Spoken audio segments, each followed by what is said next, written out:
Escuela Bíblica. Contentos de que ha llegado un domingo más para estar aquí en la casa del Señor y también para podernos saludar y pasar este tiempo juntos aquí en la casa de Dios. Vamos a orar, vamos a pedir que Él nos dé de su bendición.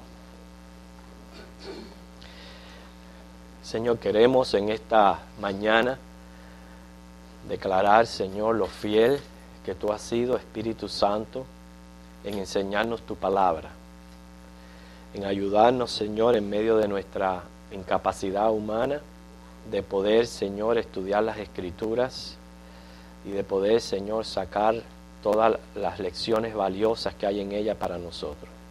Todo esto es obra Tuya. Tú eres, Señor, quien estás moldeando nuestras vidas. Tú eres el que nos estás corrigiendo. Tú eres nuestra ayuda, Señor, y nuestro guía aquí en la tierra. Tú estás presente entre nosotros y es a Ti a quien hemos venido a adorar. Lo hacemos, Señor, de una manera responsable, estando aquí, Señor, en Tu casa a la hora de comenzar, para así, mi Señor, presentarnos nosotros mismos en este sacrificio vivo, culto agradable delante de Ti. Danos de Tu bendición a través de esta clase, dependemos de Ti como siempre. Bendice también cada clase que se está teniendo, Señor, en este lugar. En el nombre de Jesús oramos. Amén. Hace poquitas semanas estuvimos estudiando las bienaventuranzas y hoy vamos precisamente a ver un ejemplo de una de ellas. Vamos a buscar Mateo capítulo 5, versículos del 10 al 12, ese es nuestro versículo lema en esta mañana. Mateo capítulo 5, versículos del 10 al 12. Esa fue la última de las bienaventuranzas que estudiamos.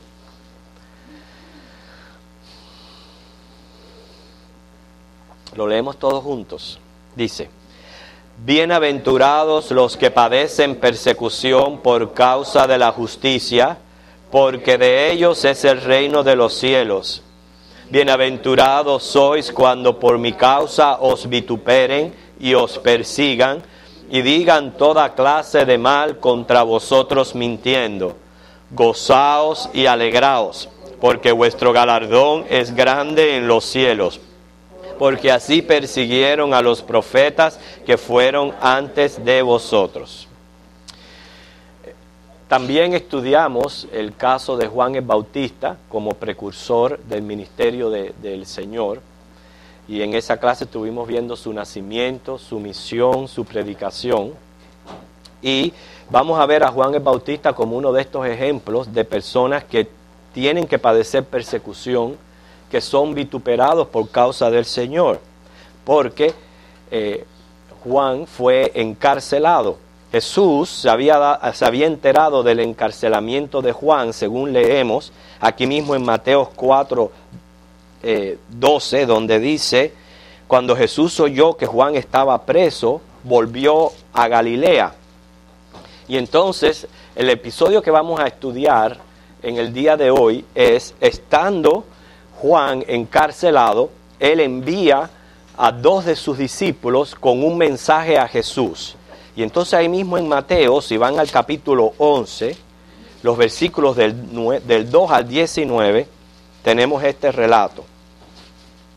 Vamos a leer el pasaje y luego vamos a ir reflexionando sobre él.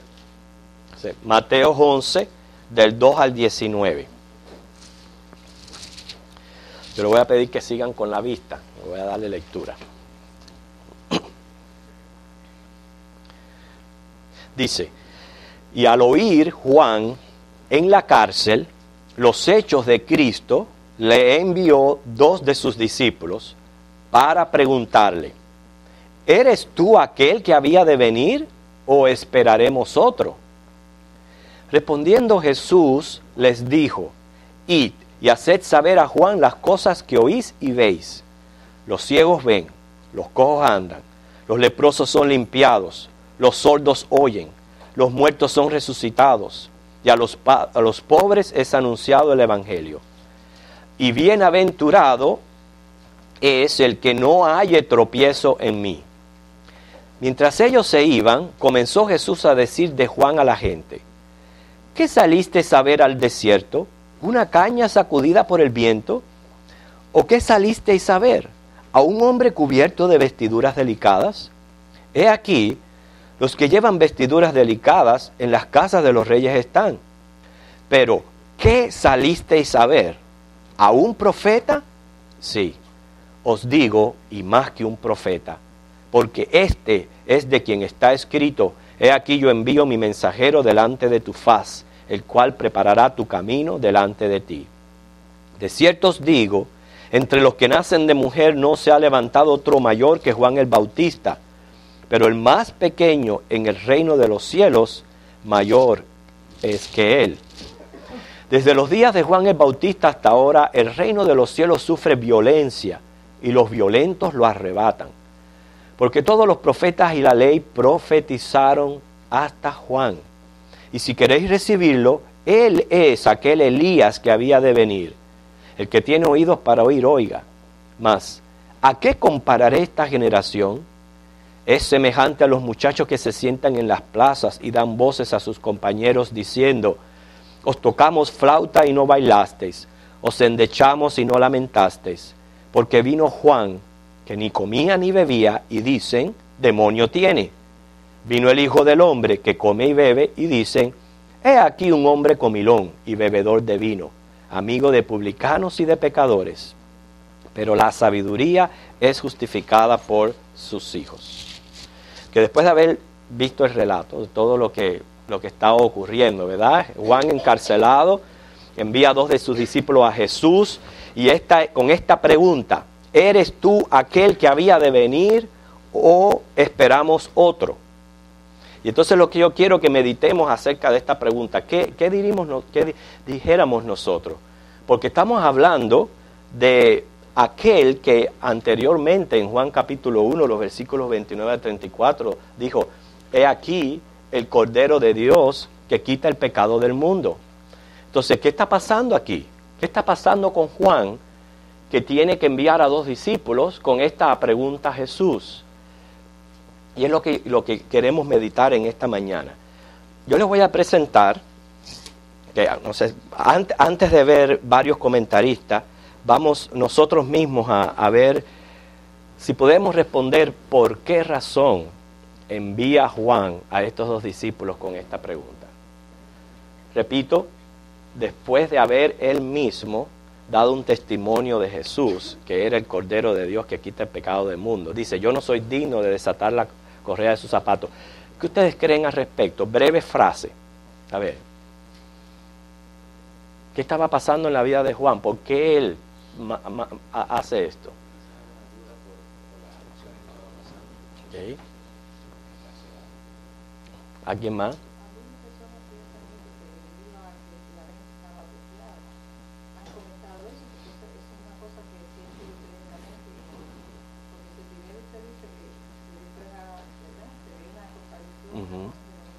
Sí. Okay.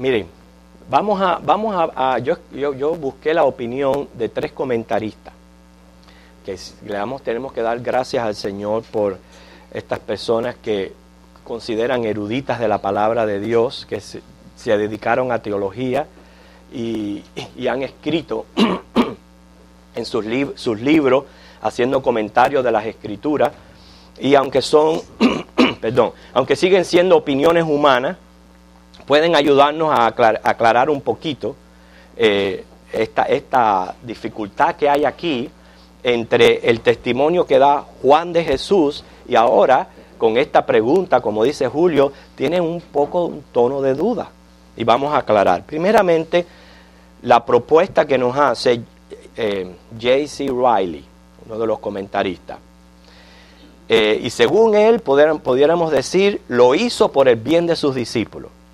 Esa es su opinión, ¿ok?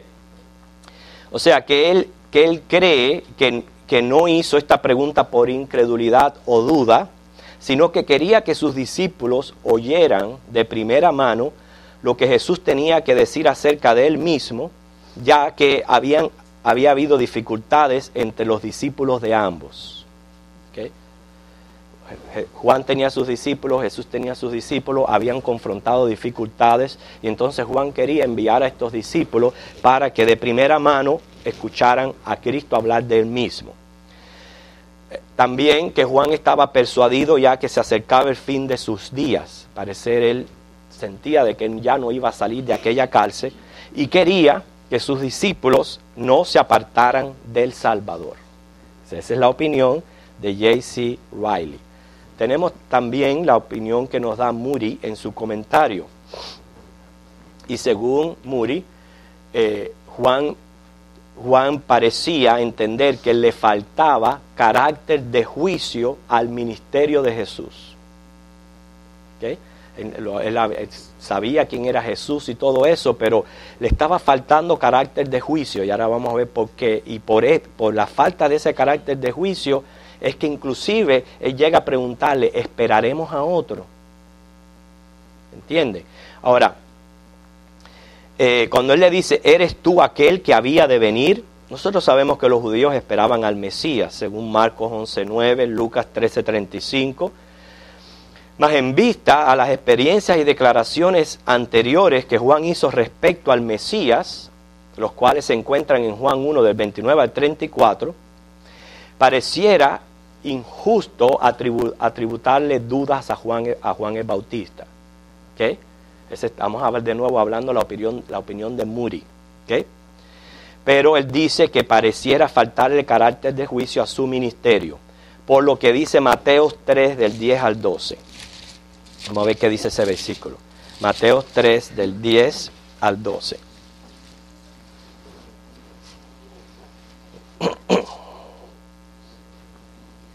¿Ya lo tienen?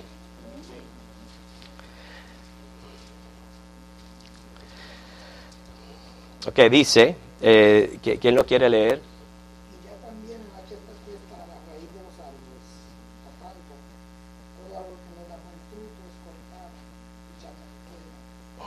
Yo haré bajo el piso el agua para arrepentimiento, pero el que viene tras mí, el calzado yo no soy digno de llevar, es más poderoso que mí. Él os bautizará en el Espíritu Santo y en fuego. Su aventador está en su mano, limpiará su era y recogerá su trigo en el granero, quemará la paja en fuego. Este es el versículo, el 12, el que le da el sentir de carácter de juicio al ministerio de Jesús. Lo que pasa aquí, que aquí hay un mal entendimiento en la mente de Juan, ¿ok? De que inmediatamente que Jesús viniera, él iba a tener este carácter de juicio en medio de la gente, ¿entiende? Como Jesús no mostró esto, porque lo que él se había dedicado a Jesús era ¿qué? A hacer bien, a hacer señales y milagros, a sanar enfermos, a alimentar personas. O sea, no se metía con nada de la política, ni cada vez que lo querían ser rey, él se iba. O sea, Juan no veía un carácter de juicio en su ministerio, lo cual nosotros sabemos que sí es parte del ministerio de Jesús, pero ¿cuándo qué? Cuando Él venga en su segunda venida. ¿Okay? Pero todavía no estaba ocurriendo todas esas cosas, entonces también Juan estaba preso. Y dirá, pero ¿cómo es posible que ni la había venido, ni lo había ido a ver? ¿Cómo es posible que yo permanezca en esta cárcel siendo Él el aventador que iba a hacer juicio en la tierra? Entonces, puede ser que esta sea la razón, la duda que había en Juan, y por eso él le pregunta, ¿eres tú el que había de venir o esperamos otro? Porque sí, él lo había apuntado como el Cordero de Dios que quita el pecado del mundo, estaban viendo las señales y milagros que hace el Mesías, el enviado, pero faltaba el carácter de juicio, ¿entienden? Okay, esa es la opinión de Moody, lo cual comparte en parte Matthew Henry. O sea, Matthew Henry dice en su comentario que él lo hizo porque él necesitaba pruebas convincentes. ¿Okay? Ya Juan había dado un noble testimonio acerca de Cristo, ya eso lo he mencionado, pero él deseaba mayores pruebas y seguridades. Porque cuando se trata de la salvación y del Cristo, se requiere una seguridad completa. Sí, es bueno, Jesús estaba en medio de ellos, estaba reconocido como el Mesías, pero estamos hablando del Salvador del alma, del Salvador del mundo, y no podía haber ningún tipo de duda. Quería tener una satisfacción completa, una seguridad de que efectivamente Jesús era el Cristo. Cristo no se había manifestado con pompa exterior y el poder majestuoso como se esperaba que apareciese, para imponer el reino de Dios con cetro de hierro, separar el grano de la paja y cortar todo árbol que no diese fruto. Por eso que ustedes ven el comentario de Matthew Henry, tiene la misma connotación que el de Moody. ¿Okay? Se escuchaba todo lo contrario. Jesús se pasaba haciendo el bien, proclamando el año jubilar de Jehová, dejando para su segunda venida lo del día de la venganza de nuestro Dios. Y como muchos otros, Juan no percibió el doble nivel de la profecía. Juan, además, considerando su situación que llevaba ya un tiempo en la cárcel de Herodes, se vería tentado a pensar, ¿por qué, si él era el precursor del Mesías, era su amigo, era su pariente, no había hecho nada ni por venir a verlo, ni por sacarlo de allí? ¿Okay?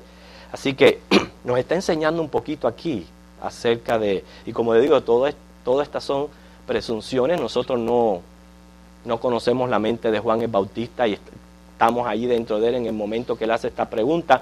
Las motivaciones que tuvo para hacerla simplemente son comentarios de por qué lo llevó a él a hacer esta pregunta, pero sí nos está mostrando, hermano, que los creyentes más fuertes son también vulnerables a caer en la tentación de la duda.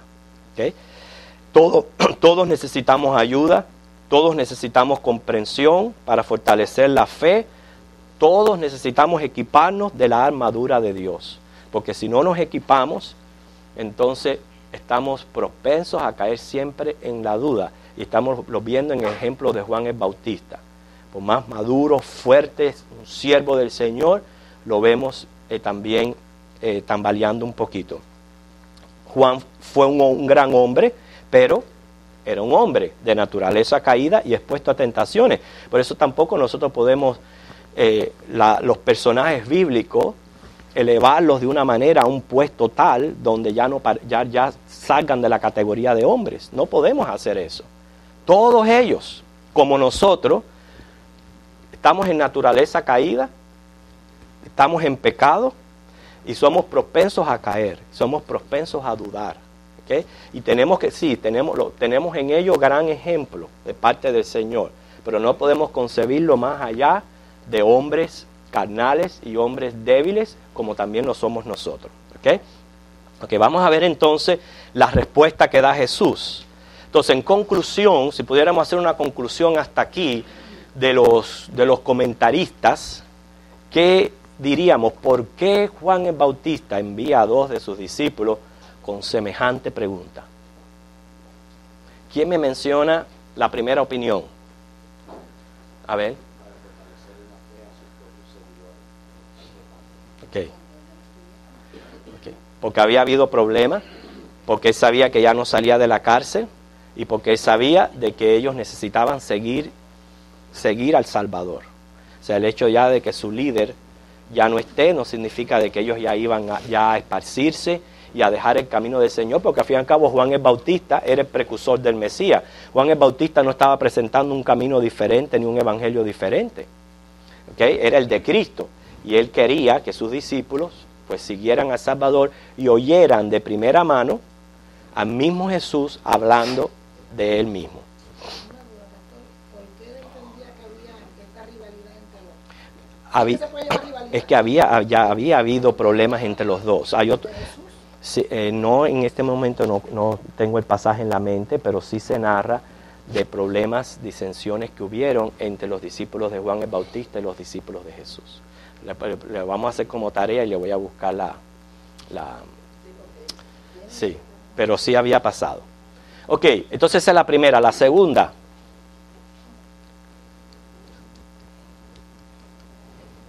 A ver, a mí. Algunas personas, el pensaba que Jesús le faltaba carácter de solución. ¿Por qué? Porque Ujú. Ok, hermana. Y además porque él estaba preso y él siendo su familia ni siquiera pasó por allí a verlo. No lo había sacado de allí. Que eso era una ayuda que tenían. Acuérdense que había el pueblo judío tenía aquella expectativa de que el Mesías iba a venir. Estaban confundidos completamente, no podían separar la idea del reino de los cielos con el reino de la tierra. Todas sus expectativas era para el reino de la tierra. Entonces Jesús, sabemos que vino mostrando el reino de los cielos. Que el reino de los cielos va también a abarcar los reinos de la tierra, pero eso todavía no ha ocurrido. En aquel entonces solamente se estaba Jesús presentando el reino de los cielos, y esto hizo que confundiera mucho, porque Cristo no ha venido y ha puesto las cosas en orden, ha puesto las cosas en su lugar, ¿entiendes? Y esto pudo haber pasado por la mente de Juan el Bautista. La tercera, ¿le parece mucho? Hermano, decía, damos otra oportunidad a otra persona. La tercera se parece mucho al comentario segundo, ¿verdad? ¿Okay? Pero nos abarca un poquito más en el sentido de que nos está mostrando a Juan el Bautista como un hombre, un siervo grande, pero un hombre. Y como hombre al fin, expuesto a las tentaciones, a las dudas y a flaquear, y carente de, quizás en ese momento, de ese discernimiento de entender que el reino de los cielos que estaba presentando Jesús era diferente. Ok, entonces ahora es interesante la respuesta que da Jesús. Ok, fue una respuesta basada en hechos, o sea, no en razones.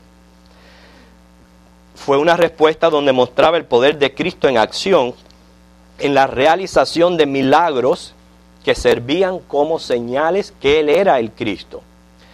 Los milagros que hacía Cristo era efecto de su poder divino y era en cumplimiento a Isaías 35, del 5 al 6. ¿Quién lo puede leer? El primero que lo encuentre. Isaías 35, del 5 al 6.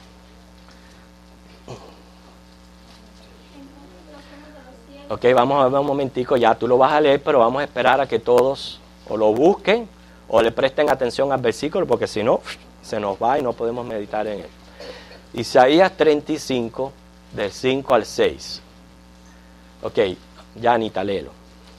Entonces los ojos de los ciegos serán abiertos y los oídos de los sordos se abrirán. Entonces el cojo saltará como un ciervo y cantará la lengua del mundo. Porque aguas serán, cantará la lengua del mundo. Porque aguas serán cavadas en el desierto y torrentes en la selva. Okay, ahí vemos en cumplimiento a la profecía que había del ministerio del Mesías, y eso fue lo que Jesús estuvo haciendo aquí en la tierra. También lo que oían del Evangelio, en cumplimiento, otra persona que busque Isaías 61, 1. Okay, vamos a esperar a que todos lo tengan. Isaías 61, 1. Es que si leemos el versículo, todo el mundo buscando, ni lo oímos, ni lo encuentran, y no podemos prestar atención a él.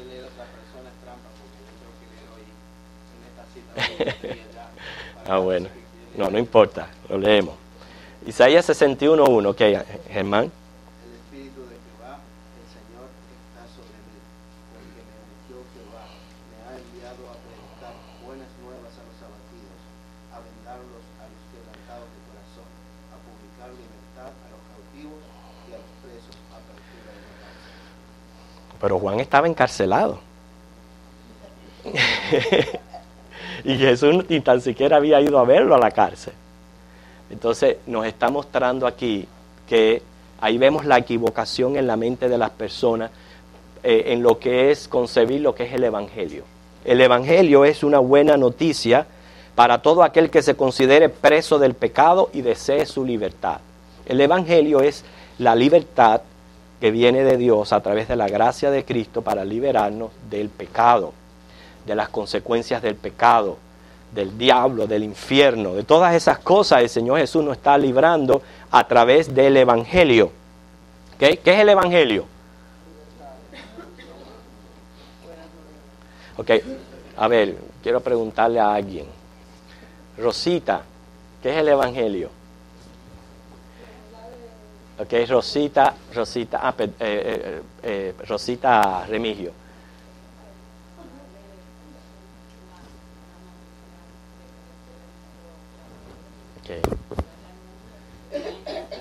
Muy bien.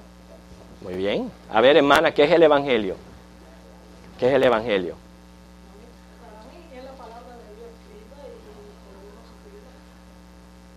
y Ok. Bueno, es la palabra, sí está escrito, pero hay que decir lo que está escrito. Y eso es lo que es el Evangelio. Ok. Entonces, por ejemplo, lo que está diciendo Rosita, ¿es la que es?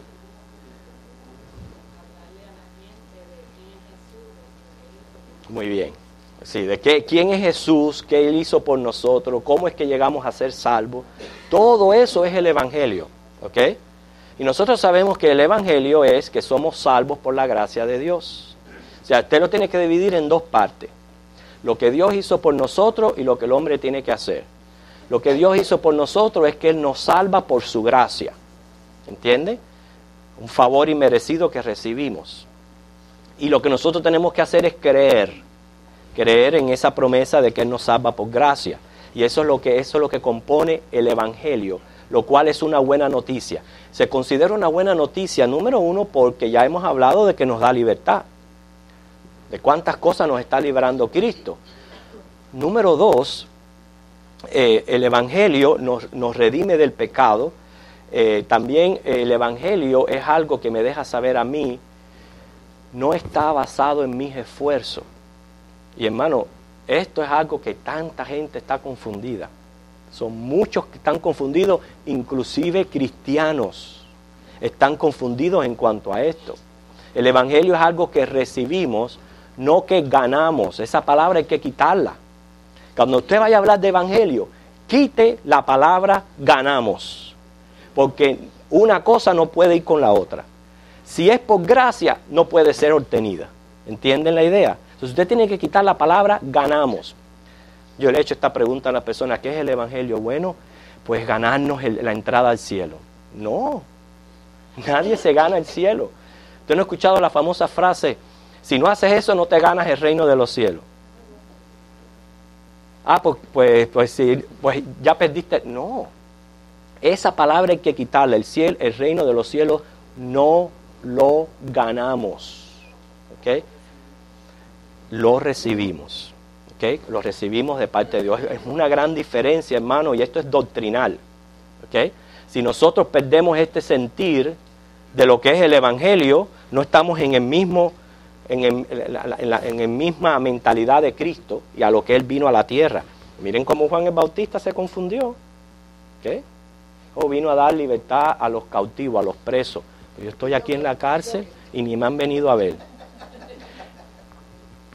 ¿Eres tú el Mesías o esperamos a otro? No podemos confundirnos en lo que es realmente el Evangelio, que es efectivamente darle libertad a los presos del pecado. Así que en la respuesta de Jesús responde proféticamente, que era algo muy importante para los discípulos de Juan y para el mismo Juan.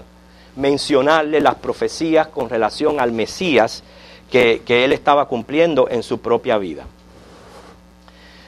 Así que por lo que Jesús le contesta a los discípulos, posiblemente este sea el verdadero sentir de la pregunta de Juan, según lo que el mismo Jesús le aclara a través de su respuesta. Hasta aquí hemos visto la opinión de los comentaristas, pero al parecer sí era este sentir de que Juan el Bautista esperaba más del carácter juicioso de Cristo en la tierra.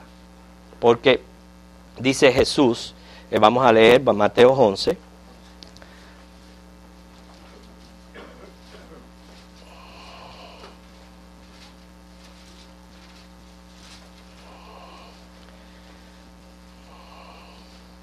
la razón que yo le digo es que Jesús comienza a hablar bien de Juan. No es a adular, hablar bien de Juan. Es muy interesante notar que no comienza a hablar bien de Juan hasta que los dos discípulos que fueron enviados se fueran. ¿Okay? Como diciendo, no voy a hablar bien de Juan en un sentido de adulación, sino una vez que los discípulos se fueron, después de haber Cristo respondido, yo soy el que cumplo estas profecías, entonces empieza a los discípulos de Cristo hablarles bien de Juan para que no tengan un concepto erróneo de él. ¿Entiende? Para que no empiecen a decir ahora, mira ese, dudando de Cristo, mira ese mandando a preguntar, ¿entienden? Por eso es que Jesús comienza prácticamente a hacer defensa por el testimonio de Juan. Dice, mientras ellos se iban, ¿ve? Una vez los discípulos se fueron, comenzó Jesús a decir de Juan a la gente, ¿qué saliste a ver al desierto? ¿Una caña sacudida por el viento? ¿O qué saliste a ver? ¿A un hombre cubierto de vestiduras delicadas? He aquí los que llevan vestiduras delicadas en las casas de los reyes están. ¿Pero qué saliste a ver? ¿A un profeta? Sí, os digo, y más que profeta, porque este es de quien está escrito, he aquí, yo envío mi mensajero delante de tu faz, el cual preparará tu camino delante de ti. Quiere decir que Jesús no quería que sus alabanzas parecieran adulaciones que llegaran a oídos de Juan. ¿Por qué? Porque las adulaciones fomentan orgullo y con frecuencia a quienes están en puestos de responsabilidad. Hay que tener mucho cuidado con eso. Jesús nos está mostrando un ejemplo de esto. O sea, Él no empezó a hablar de Juan inmediatamente, esperó que se fueran los enviados. Y entonces comenzó a hablar de Juan, pero para que la gente que había escuchado no tuviera un mal concepto de él. Pero nos enseña a nosotros que la adulación no es buena. ¿Okay? Muchas personas adulan a otras, pero por intereses propios. Yo no estoy diciendo de que usted no reconozca cuando una persona hace un buen trabajo, que usted lo reconozca, pero una cosa es reconocer y otra cosa es adular. Y hay que tener mucho cuidado, inclusive en el reconocer, que era lo que Cristo estaba haciendo. Cristo no estaba adulando. Cristo estaba reconociendo el ministerio de Juan el Bautista. Tener un poco de discernimiento en esto, porque la adulación tiende a inflar el orgullo y más de las personas que están sobre responsabilidades. Y entonces ahí donde las personas comienzan a creerse, y a creerse, y a creerse. Y entonces lo que usted lo alimenta más. Por eso es que nosotros, no es que cuando las personas hagan cosas buenas uno no lo deje de reconocer ni uno piense, sino que evitamos esto mismo, evitamos la adulación para ayudar, porque orgullo tenemos todos. Y fíjense si lo tenemos o no, que inmediatamente que hacemos algo bueno esperamos que se nos lo diga. Y eso es parte del orgullo que está en uno. Ahora imagínate que venga una persona y comience a echarle más aire al globo. Imagínate. Entonces, por eso es que Jesús actúa de esta manera. Vemos lo bien que él habla de Juan. Primeramente, había mucha gente que miraba el ministerio de Juan como un poquito raro. ¿Por qué? ¿Por qué miraban el ministerio de Juan como un poquito raro?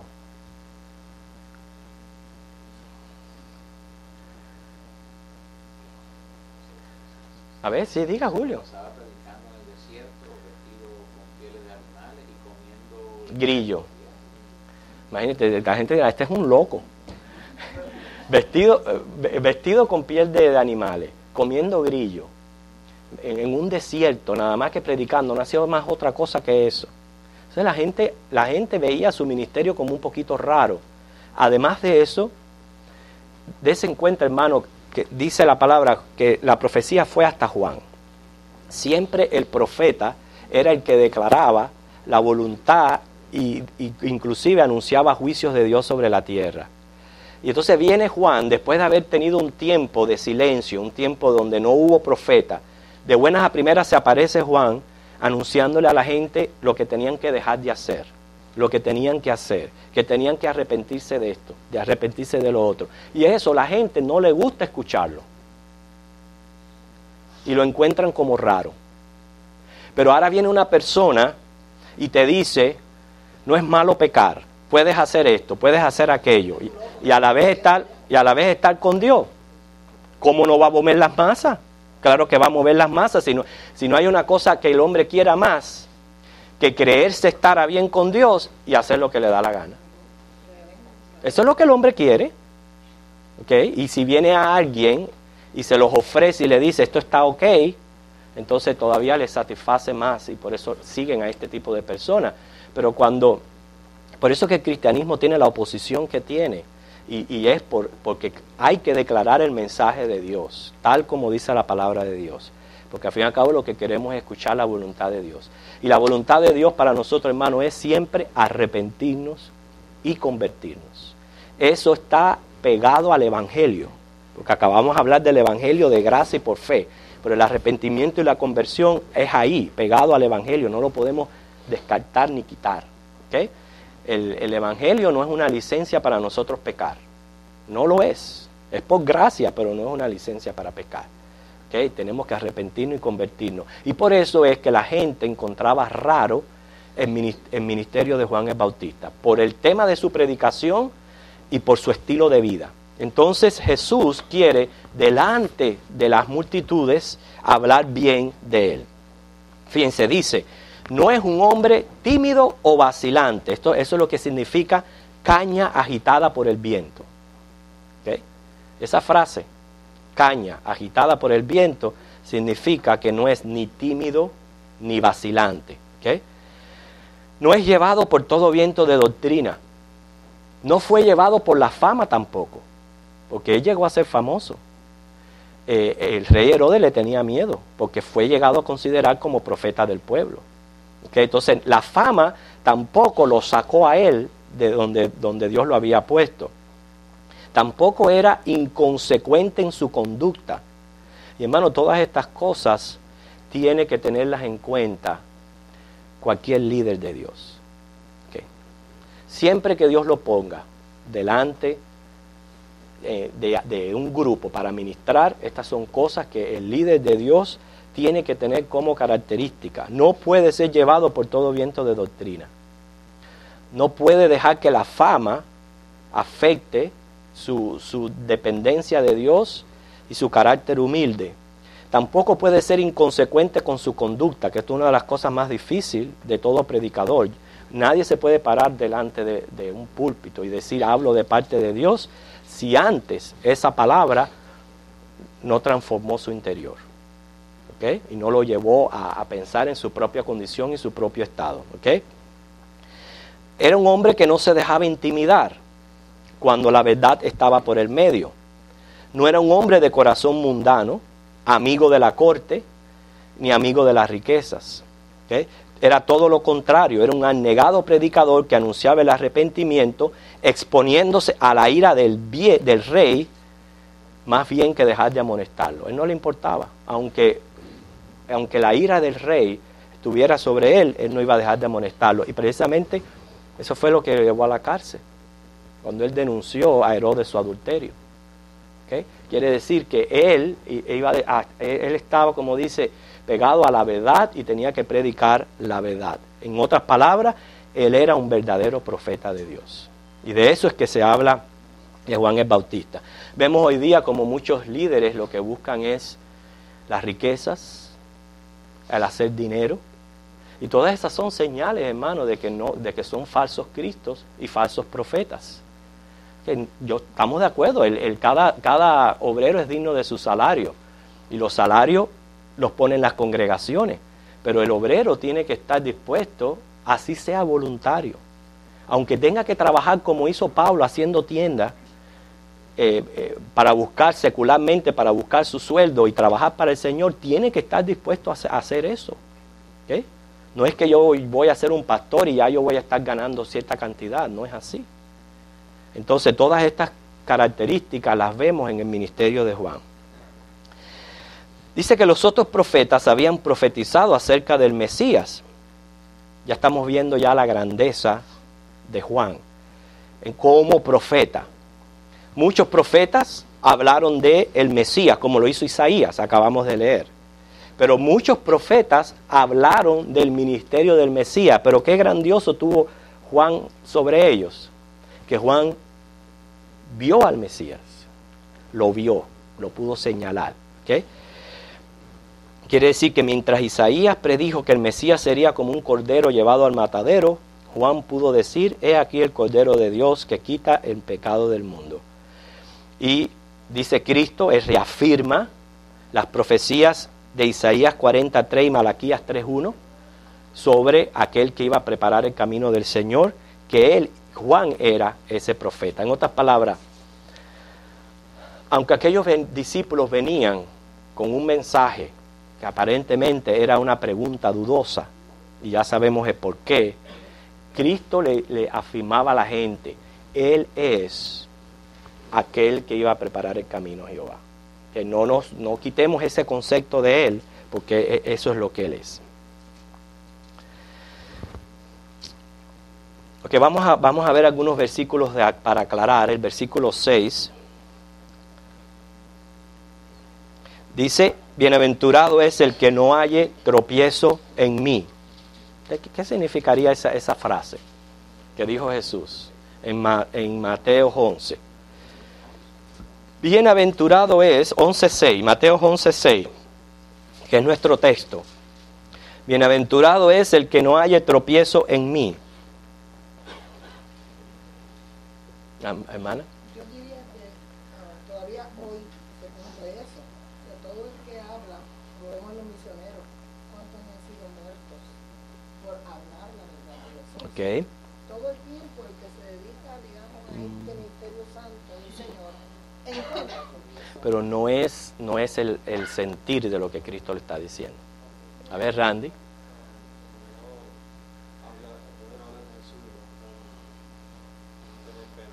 No es el sentir de lo que está diciendo. A ver, después tú, los jóvenes están... A ver, dime. Bienaventurado el que no se ofende por él. No. ¿Ok?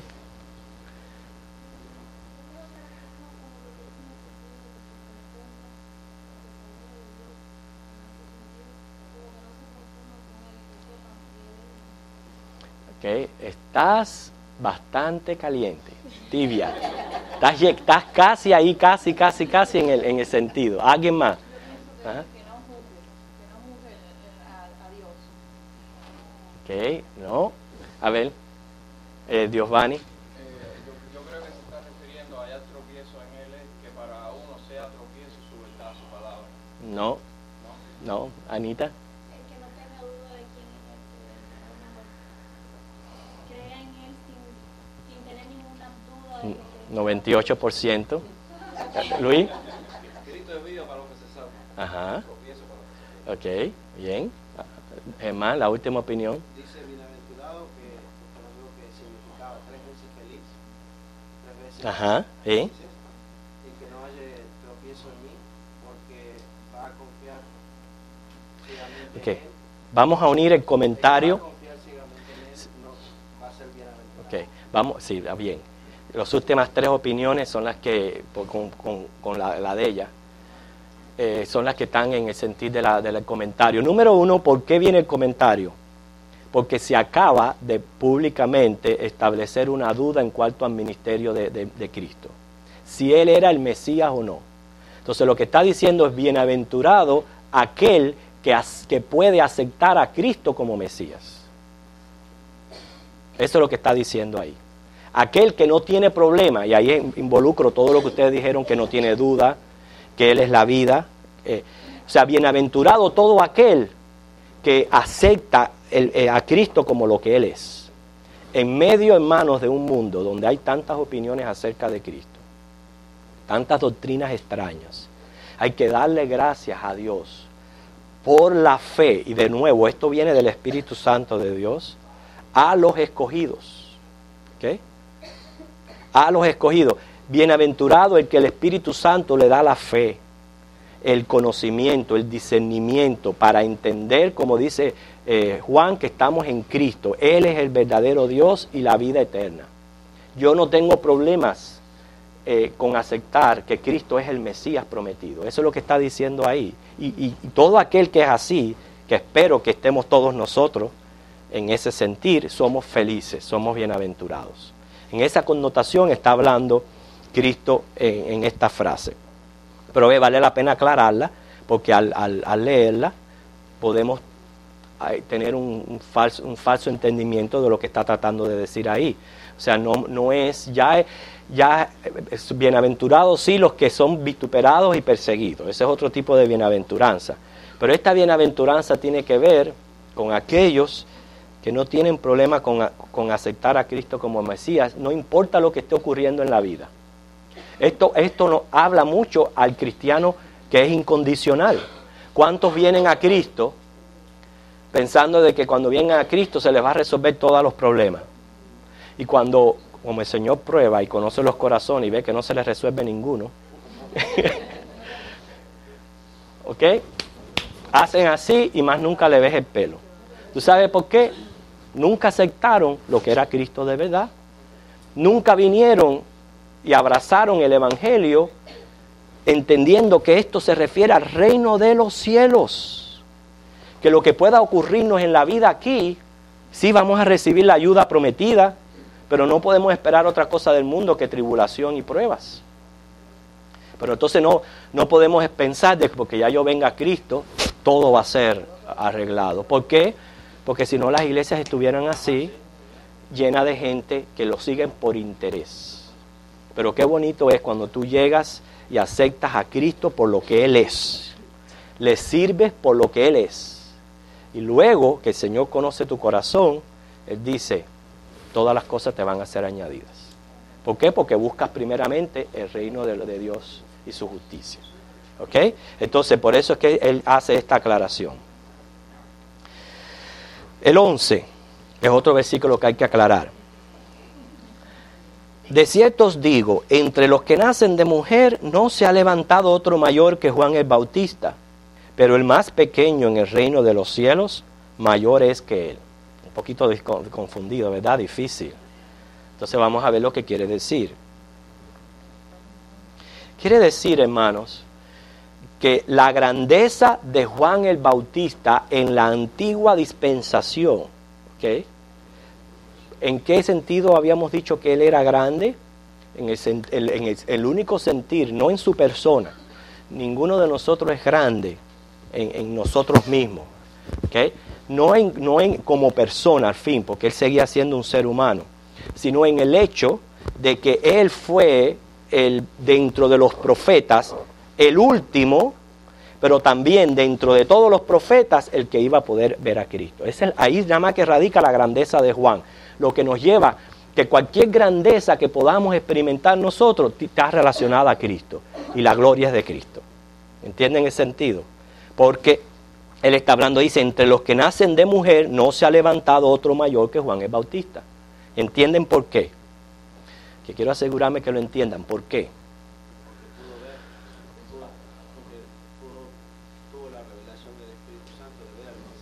Exacto. Y Cristo es el grande. Que toda nuestra vida está relacionada a Cristo. Cristo es el grande. Entre los profetas, Él lo pudo ver. Y fue el último ya de los profetas. Por eso nosotros, hermanos, como bautistas, aclaramos y decimos que ya este ministerio profético ya se concluyó en la persona de Cristo. De Cristo. Que humanamente Juan vino a ser el último profeta, pero porque Cristo vino ya a ocupar estos tres oficios que él practica, que es profeta, rey, sumo sacerdote. Eso ya después de Cristo no hay más profecía, hermano. No, yo que le quería preguntar una duda. Entonces ya todos esos profetas que no existen, no pueden venir más profetas. No, de parte de Dios no. Todo es mentira, que se cree el profeta. No, de parte de Dios no. Porque eso es lo que dice la Biblia. Y ahora le voy a hacer una pregunta. Ajá. Usted como persona no puede en momentos recibir de Dios algo. Sí, cómo no. Pero eso no significa que es un ministerio profético. Pero sí, claro que el Señor guía nuestras vidas y el Señor nos ayuda en todo nuestro caminar. Ese es el Espíritu Santo en nosotros. Pero eso no significa que ahora yo me levante y diga, ya yo tengo un ministerio profético. Porque eso no es de Dios, ni es bíblico. ¿Entiende? Pero la grandeza de Juan el Bautista radica en lo que acabamos de hablar, ¿ok? Ahora, todo eso se desvanece en comparación a la posición elevada que cada creyente ha tenido desde la crucifixión, resurrección y el descenso del Espíritu Santo. Fíjense eso que lo que estoy diciendo. Cristo aquí está diciendo que nosotros somos mayores que Juan el Bautista. Por eso dice ahí, el pequeño en el reino de los cielos mayor que él es. Eso lo hace más confuso todavía, ¿no? Lo que está hablando aquí es, hermanos, que a nosotros nos ha tocado vivir una dispensación de tiempo, lo cual no se puede comparar al resto de las dispensaciones, porque lo que la gente habló, los profetas hablaron de Cristo, nosotros en este momento ya lo tenemos cumplido, que es su muerte, su resurrección, su ascensión. Hermano, todas estas cosas las estamos viviendo nosotros. O sea, estamos viviendo la dispensación de la iglesia, lo que es el pacto de gracia. De nuevo, no es que en nosotros haya ningún tipo de grandeza, ¿ok? Es lo que estamos experimentando y viviendo dentro de la dispensación del tiempo de Dios. Estamos viviendo el tiempo donde el creyente viene a ser templo del Espíritu Santo. Esto es grande, hermanos. Esto es grande. Y viene a ser templo del Espíritu Santo a través de la reconciliación con Dios. Y entonces aquí es ahí donde radica la grandeza de la que estamos hablando, ¿ok? Quiere decir que la grandeza no se refiere, y esta posición elevada la tenemos en 1 de Pedro 2 del 9 al 10, ¿ok? 1 de Pedro, vamos a leerlo porque a lo que es entender este pasaje. 1 de Pedro 2 del 9 al 10.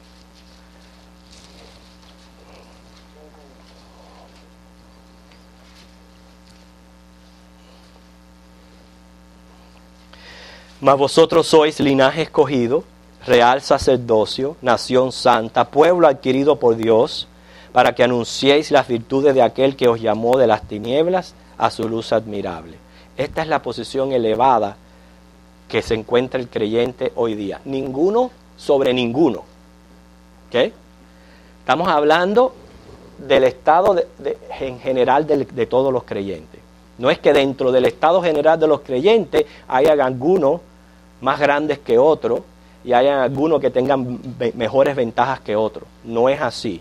Estamos hablando de la posición elevada de todo creyente que pertenece a la dispensación de la iglesia. ¿Okay? Quiere decir que la ventaja no sobre Juan no es de carácter personal, sino la situación histórica, el proceso revelado de la salvación. ¿Okay? Lo cual él no pudo gozar, como dice Efesios 1 del 7 al 8, de las superabundantes riquezas de la gracia de Dios. ¿Okay? Pregunta está ahí. Ajá. Entonces yo diría que somos aún así con más gracia porque hemos podido ver, escuchar y vivir esas experiencias. O sea, ellos no pudieron. No. Juan no lo pudo ver. Las experiencias que hemos tenido nosotros somos por la gracia del Señor, hemos podido vivir todo esto. Y hoy tenemos que reconocer que porque somos linaje escogido, podido ver todo esto, que no queramos seguir nosotros por allá. Y tenemos la revelación completa de Dios. Tenemos la revelación completa, que esto es algo también grandioso que tenemos todos los creyentes. Quiere decir que la grandeza se refiere a la medida que hemos recibido la revelación de Dios. Y hermanos, ya no va a haber más revelación de Dios. ¿Okay? Quiere decir que ya lo hemos recibido todo lo que Dios haya querido darle al hombre. Y si entendemos que la revelación de Dios fue progresiva, ¿okay?, que se fue revelando en las diferentes dispensaciones, por eso que hoy nosotros gozamos de lo máximo que pueda venir de Dios. Eso nos hace mayores que Juan el Bautista, aunque él fue mayor en su tiempo. ¿Okay?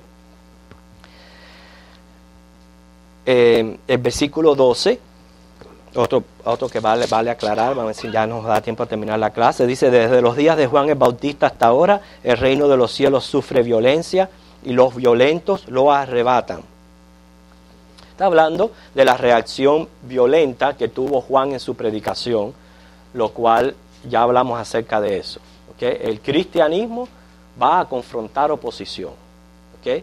Y dice aquí claramente que hay que ser muy valiente para arrebatar el reino de los cielos. De nuevo, no está diciendo de que el reino de los cielos solamente hay que ser valiente. Bueno, hay que ser valiente, pero esa valentía y poder nos las da el mismo Dios para poder, como dice, arrebatar ese cielo. ¿Okay? Pero no podemos desligar ese versículo de lo que es la salvación por gracia, que no es por esfuerzos ni por obra. Y el 19 Ya es el último, dice, vino el Hijo del Hombre que come y bebe, y dicen, he aquí un hombre comilón y bebedor de vino, amigo de publicanos y de pecadores, pero la sabiduría es justificada por sus hijos. Quiere decir que siempre van a haber personas que van a encontrar un motivo para criticar a los predicadores. Siempre. Fíjense, vino Juan el Bautista y dice, no coman, no beban. Recibió oposición. Viene Cristo que dice que comía y bebía con publicanos y pecadores. Recibió oposición. En otras palabras, no importa cualquier posición, siempre va a haber crítica de parte de los que escuchan hacia los predicadores.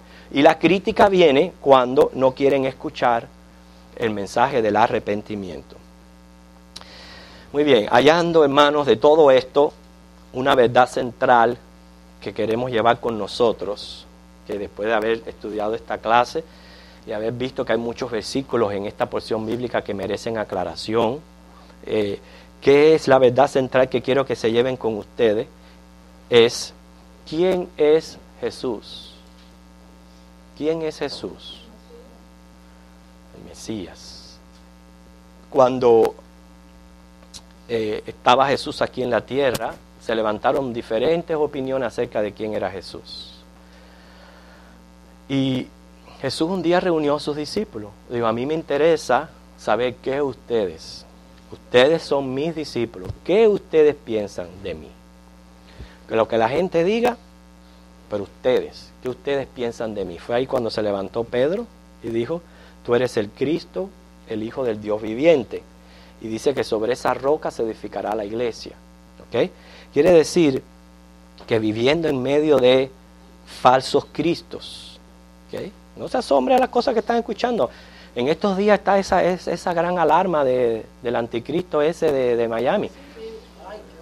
¿Qué? ¿Cuál es la cosa? Sí, pero ¿cuál es la cosa? Como se han levantado un montón. A mí no me asombra, ni le estoy dando auge, ni le estoy dando... No. A mí no me asombra. No, a mí me da bochorno. Sí, no. Bueno, hermana.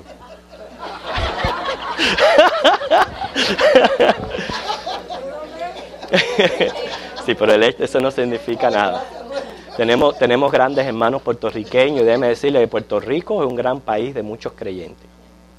Ok, estamos hablando, hermano, a mí no me asombra, ni me asusta, ni nada de eso. Eso es un blasfemo más de los que se han levantado a través de toda la historia.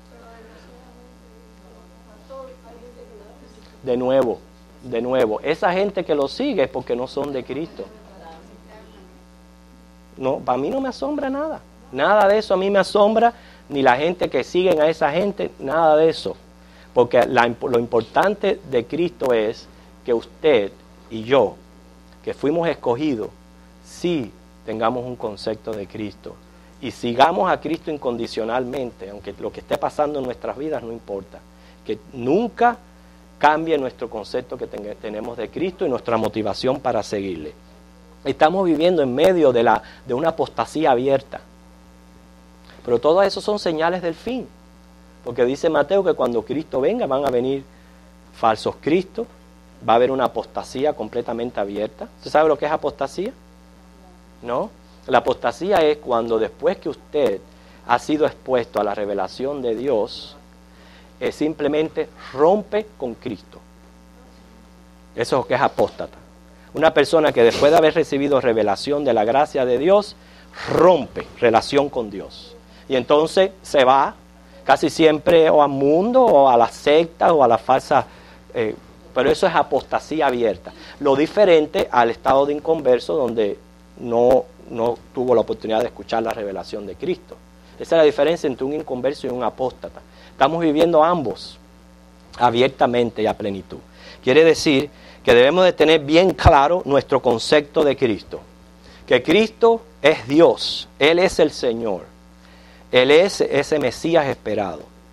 Él es 100% hombre, así como es 100% Dios. Él es el Rey, Él es el profeta, el sumo sacerdote.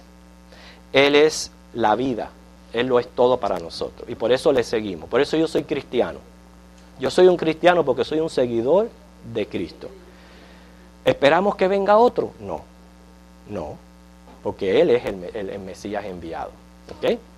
Así que el Señor nos bendiga. Vamos a ponernos en pie.